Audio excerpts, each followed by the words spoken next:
Ahora que, o sea, yo a veces pienso también sobre la Segunda Guerra Mundial, que paradójicamente Estados Unidos, con las bombas que lanzó en Japón, también salió librado hegemónicamente de la cultura durante la Segunda Guerra Mundial. Es decir, cuando se habla de esa guerra, solo se habla de Hitler y del fascismo alemán como el responsable de esa catástrofe, de los cientos de muertos, de toda esa tragedia. Y Estados Unidos no aparece, ¿no? Y paradójicamente, sabiendo eso, estamos ante un escenario parecido hoy, pero ya sin la legitimidad que entonces pudo haber tenido la ONU. Es decir, como decía Pablo, es momento de cambiar toda la bibliografía sobre la ONU porque seguramente ahí sigue apareciendo que es la responsable de evitar esto que pasó y sin embargo es responsable de que haya pasado hoy. Entonces no solo cambia la narrativa, cambia el sentido de su participación en la política internacional. Que haya guardado silencio y no haya evitado esto significa que participó de esto. Entonces la ONU es un participante político responsable de la crisis geopolítica que vivimos. Hay que contar esa historia. Entonces, bueno, ¿qué vamos a hacer con esos libros que nos forman? Con el de las ciencias políticas también, porque ¿cuál derecho internacional? ¿A qué le vamos a llamar derecho internacional? ¿Hay o no hay? Pues no. ¿A qué le vamos a llamar soberanía democrática o soberanía nacional después de lo que acaba de pasar? La invasión a Venezuela es una invasión a Latinoamérica. Estados Unidos, contrario a lo que podríamos pensar, sí ve Latinoamérica y la izquierda no. O sea, para Estados Unidos, Venezuela significa, también lo hemos dicho aquí, no ve un Estado-nación soberano con un pueblo que tenga derechos y obligaciones y su constitución sirva para algo. Ve un territorio donde hay petróleo y donde le estorba a quien se oponga a que obtenga ese petróleo. ¿Qué ve al lado? Bueno, si en Ecuador ve agua o ve gas o también ve petróleo, va a ir por eso mismo. ¿De qué va a disponer hoy la capacidad militar de Estados Unidos? De las estrategias con las oligarquías nacionales. Por eso es tan grave lo que pasó. O sea, Venezuela implicaba una resistencia geográfica en Sudamérica contra la posesión directa del poder por parte del imperialismo hoy en toda la región. Lo que está pasando en Bolivia, que pasó también este fin de semana, es atroz. Claro, el foco lo ponemos en lo de Venezuela porque efectivamente es una tragedia mundial para las izquierdas, para el pensamiento crítico, para los mundos alternativos que seguimos pensando, pero lo que está pasando ya en ejecución del proyecto neoliberal renovado en Bolivia está pasando también de la mano de Donald Trump. Entonces, hoy América Latina está tomada por el imperialismo de manera evidente y el reducto que tenemos o que seguimos luchando, que es Venezuela, está siendo acosado de manera como nunca había sido.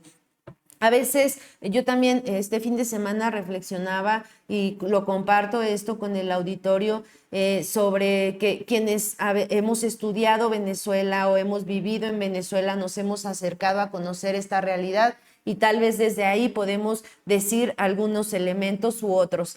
Pero la sensación que a todas y todos nos genera este proceso de injusticia rebasa el conocimiento académico, el conocimiento histórico o incluso las geografías. Cuando nosotros leemos la historia y vemos cómo fue el proceso de conquista del siglo XVI, cuando vemos que Benito Juárez tuvo que hacer un gobierno en otra ciudad porque era acosado por las oligarquías que apoyaban a Maximiliano y que querían que el emperador volviera, todas las traiciones que vivió América Latina para que los golpes de Estado fueran posibles en el siglo XX y que hicieron que alguien como el Che Guevara cayera o que digamos que hayamos vivido una permanente historia de tragedias coloniales en América Latina, es algo que reconocemos todas y todos quienes hemos pensado que esto tiene que cambiar. De ahí que este tema de Venezuela no es un tema de expertos, no es un tema que solo debe ocupar la conciencia de los geopolíticos, sino que es un tema que convoca a la humanidad para pensar qué es lo que quiere en su futuro, si existe futuro incluso. Es desgarrador escuchar el discurso de Donald Trump diciendo que va a explotar el petróleo para sacar dinero y dinero y dinero. Cuando escuchaba esto, obviamente a través de la lectura de la tragedia que está viviendo Venezuela, pues también pensaba en todos los pueblos originarios que han, contrario a esta visión, establecido que la tierra tiene derecho a la vida y que ese contradiscurso tendría que ser necesario incluso en un momento como el del calentamiento global. Y sin embargo, ¿qué tenemos? Una invasión, el robo del petróleo, la desaparición de las soberanías y además la reafirmación de un modelo capitalista extractor a todo nivel que va a depredar lo político, lo social, lo cultural, lo ecológico. Es un momento crítico para la humanidad en el que las ideas importan, importa mucho luchar contra esto, contra la banalidad que se está dando a este caso también. Cierro con esto, las imágenes del juicio del día de ayer son imágenes muy intensas, pero que trasladadas al lenguaje norteamericano puede convertirse en una película de Netflix. Y esa es, creo, una de las tragedias de nuestra época, que este evento que nos tendría que llevar a la conciencia profunda, a la transformación, a la unidad latinoamericana, no desde el miedo, sino desde una convicción, pues por el futuro que nos está siendo quitado. Es importante reflexionar con qué ideas estamos construyendo este futuro y por qué hay tanta gente también apoyando este golpe de Estado, tanta gente criticando las manifestaciones que por fortuna han sido masivas contra este golpe.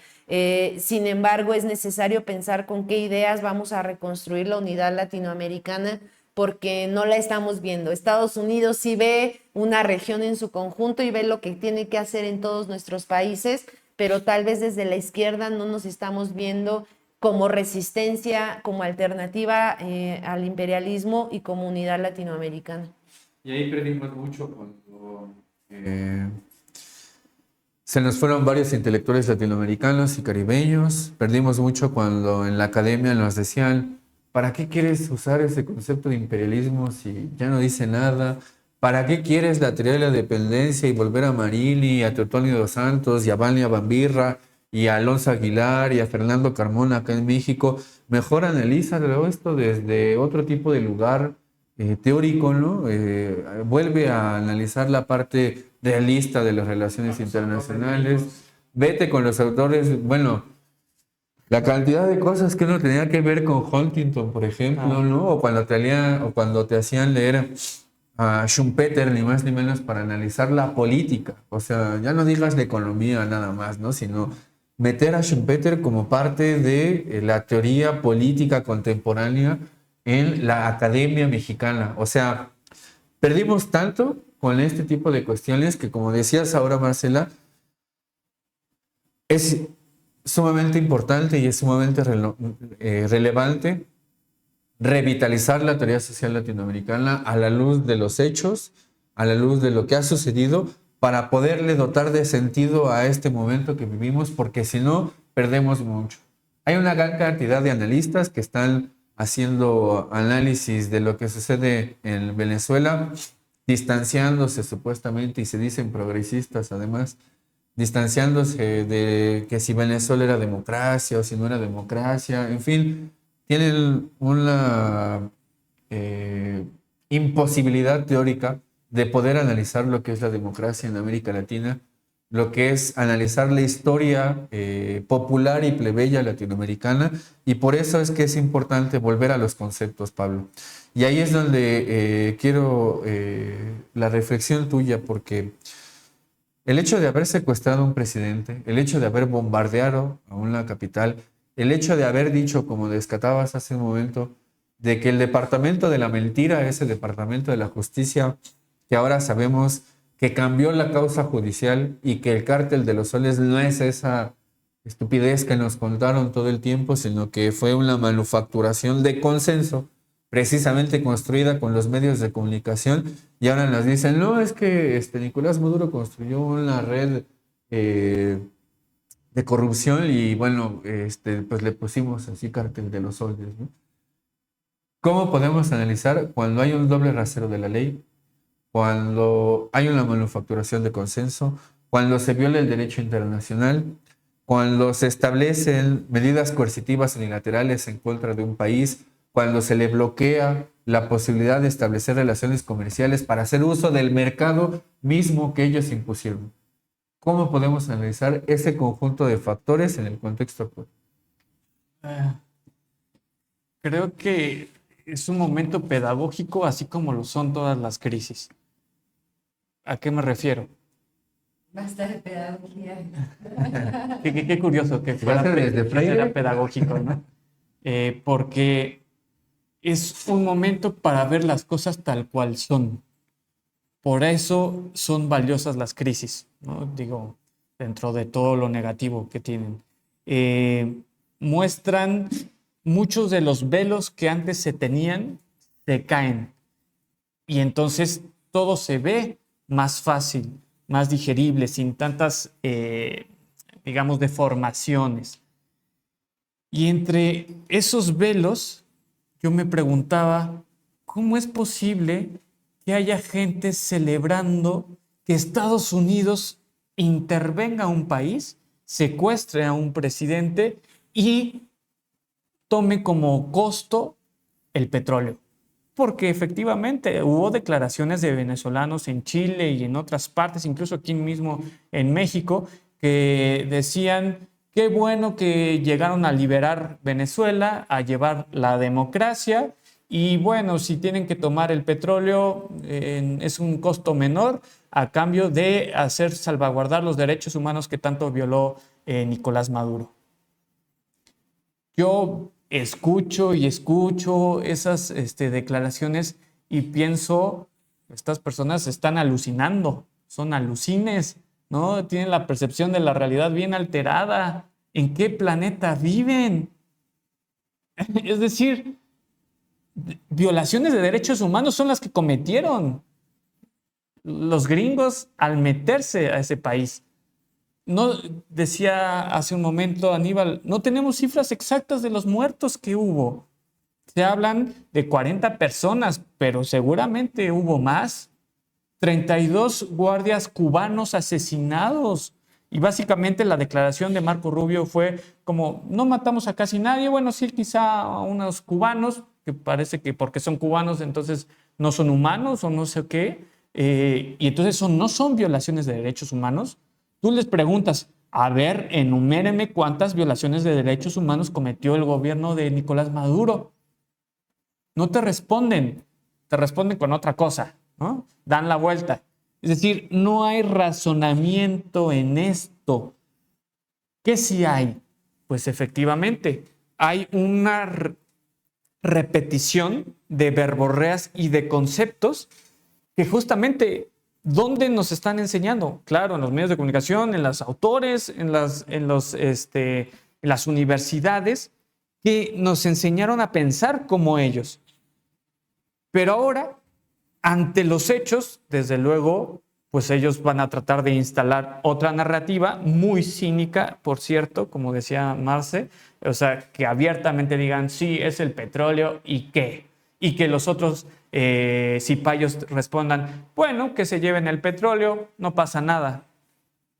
Parecería que entonces estamos viviendo en un absurdo, pero realmente lo que estamos viendo es mostrar las cosas como siempre fueron. Es decir, lo que ya hicieron en Irak, en Afganistán, en Libia, básicamente lo están replicando con una nueva narrativa y un nuevo modelo, pero en esta tierra, en América Latina, y al mismo tiempo replica otras cosas. El golpe de Estado en Panamá, en Argentina, en Chile, en Colombia, en el mismo Venezuela. Se están cayendo muchos de los conceptos y de los sentidos comunes que habían dado una organicidad al orden internacional global del siglo XX. ¿Y por qué es tan importante lo que mencionaba Marce y también Aníbal hace un momento?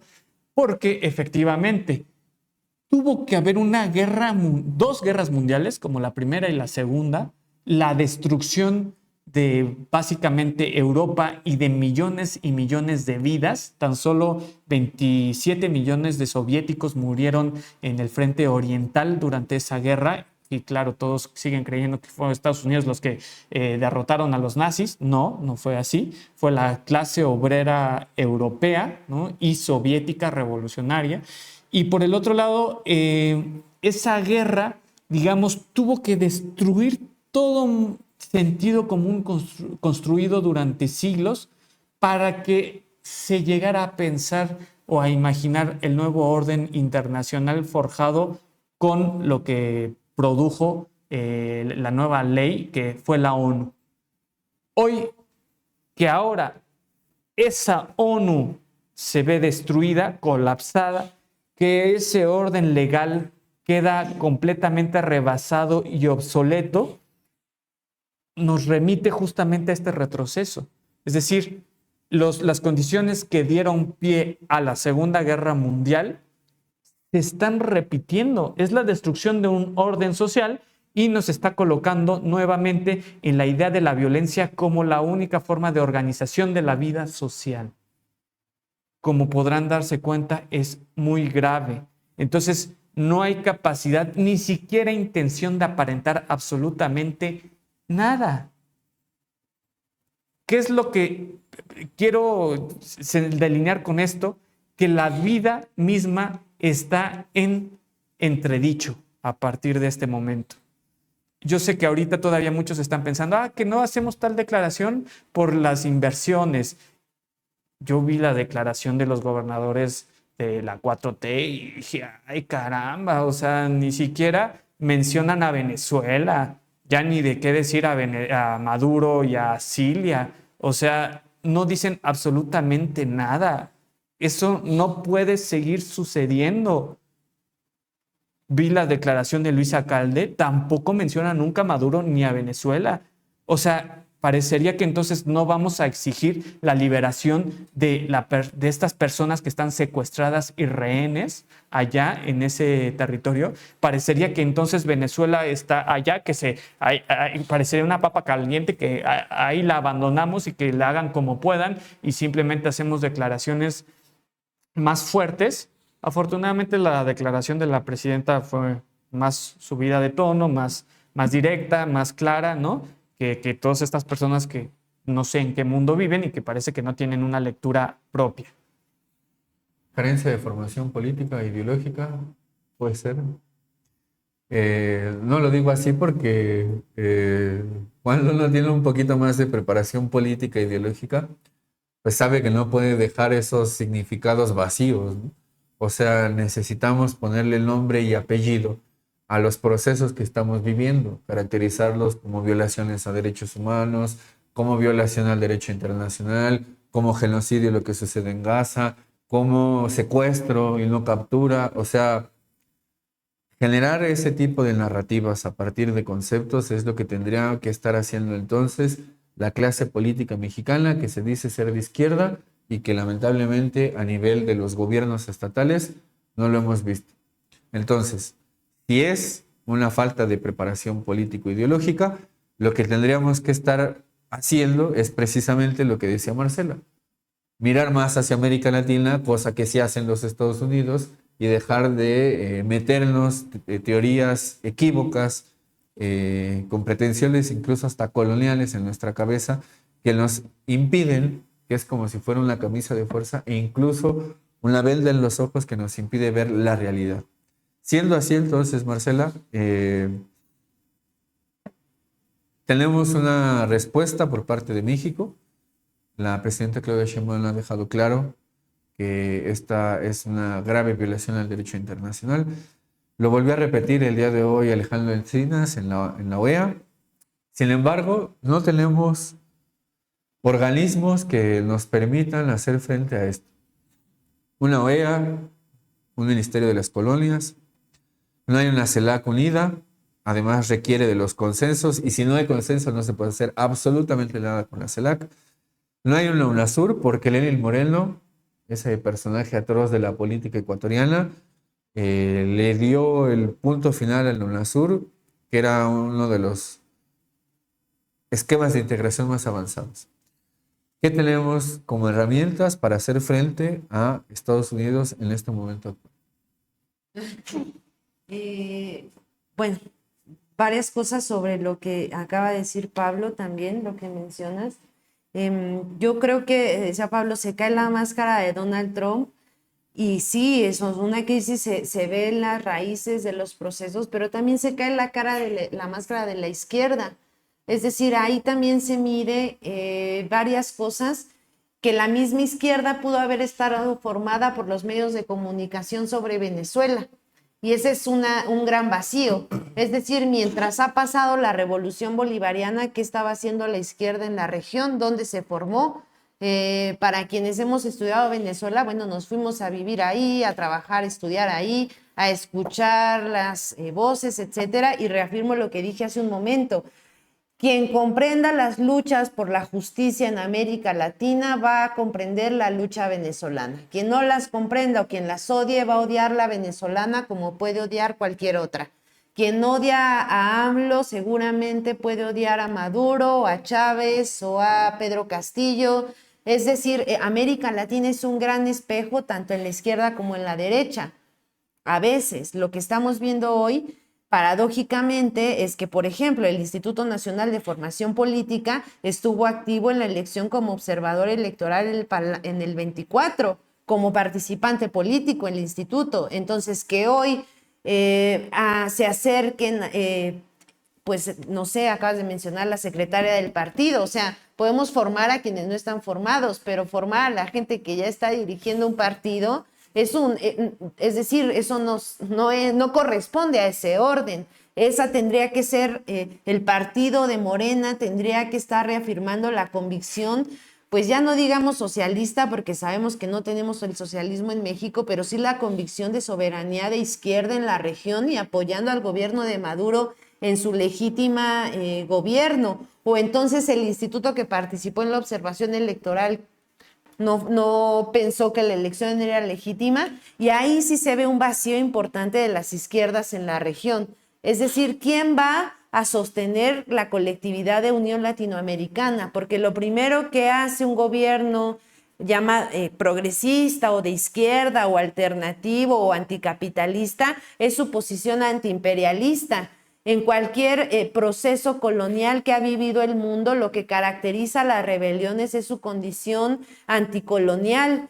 ¿Qué tenemos? Que también podemos ver en un espejo el colonialismo interno. Decía hace rato Pablo sobre estos grupos que al final se posicionan al interior en favor de la invasión a Venezuela, pues se parecen un montón en todos lados. Es decir, Daniel Noboa festejando el secuestro de Maduro es Lili Téllez opinando, o Alito Moreno, o Felipe Calderón, a quien en la elección del 24 Maduro le negó la entrada a su país, evidentemente. O sea, hay que aprender un montón de lecciones políticas de Venezuela que le costaron esto, pero que siguen siendo imprescindibles.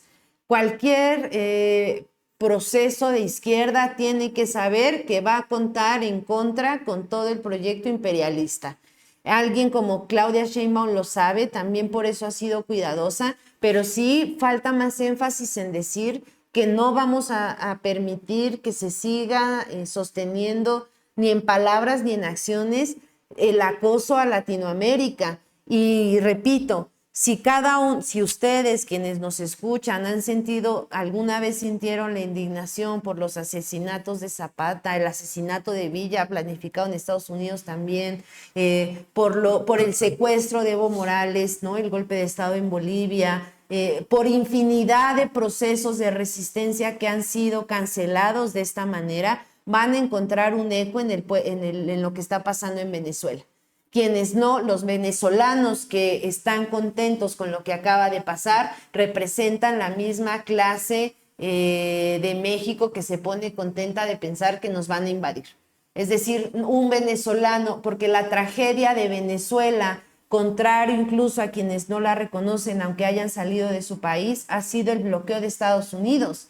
Entonces, un migrante también venezolano, como muchos migrantes de Sudamérica, tendrían que reconocer también políticamente que el causante de la pobreza en nuestros países y del bloqueo que vive en Venezuela es Estados Unidos, lo que ha ocasionado eso, la tragedia de muchas familias al interior y fuera de Venezuela que han tenido que salir. Pero de ahí mismo, es decir, el dolor hay que nombrarlo, el dolor que ha sufrido el pueblo de Venezuela, pero hay que reconocer a los actores. porque ahora resulta que vemos en las imágenes de televisión o en Televisa un llanto de una mujer que se pone contenta con Maduro y entonces vamos a caer en esta novela creada por los medios, aunque la gente tenga pues su legítimo derecho a festejar asuntos políticos, volviéndose un asunto público, tenemos derecho a cuestionar si invadir un país, si la gente, es decir, si un mexicano tiene derecho a festejar la propia invasión a su país, solo porque es mexicano, y si un chileno no se puede indignar porque invadan México también. Es por eso la idea de las fronteras hoy tampoco nos sirve mucho, porque Estados Unidos le está teniendo claro que no hay frontera. Es decir, repito, ve recursos estratégicos y los está tomando. Para el caso de América Latina es necesario vernos en conjunto. Es decir, somos hermanos y si no logramos ese nivel de hermandad o de comprensión de una comunidad, por lo menos, que me parece más individualista, pero es lo que ahora se está llamando la atención, decir, bueno, no nos vamos a posicionar a favor de Venezuela, pero nos vamos a cuidar como mexicanos. Siquiera, digamos, que es lo mínimo a lo que aspiramos y sin embargo, en un momento de crisis parece lejano. Es decir, nos están reduciendo de manera pública los conceptos, las ideas, las estrategias políticas para que parezca además que lo importante ahora va a ser resistir en lo nacional, ¿no? Bueno, o sea, como ahora que nos agarren confesados porque va contra México, va contra Brasil, o sea, ya se anunció, ¿no? La guerra anunciada en medios que nos coloca fuera de la unidad. O sea, ¿qué tendríamos que hacer? Bueno, actuar en los dos niveles. Efectivamente hay un compromiso con defender la soberanía de México, en el caso de los términos que la presidenta decida, conforme a lo que vaya pasando, pero también es importante que México asuma una responsabilidad internacional que la tiene. Vaya que la tiene. México hoy representa ese sueño latinoamericano que la izquierda llegando al poder tiene que asumir y darle la espalda a Maduro, al pueblo de Venezuela, es una traición a Latinoamérica y lastimosamente esa traición, si la pierde la izquierda, bueno, la carretera la termina ganando la derecha, ¿no? Que eso es lo que podríamos ver trágicamente incluso en algún momento en México.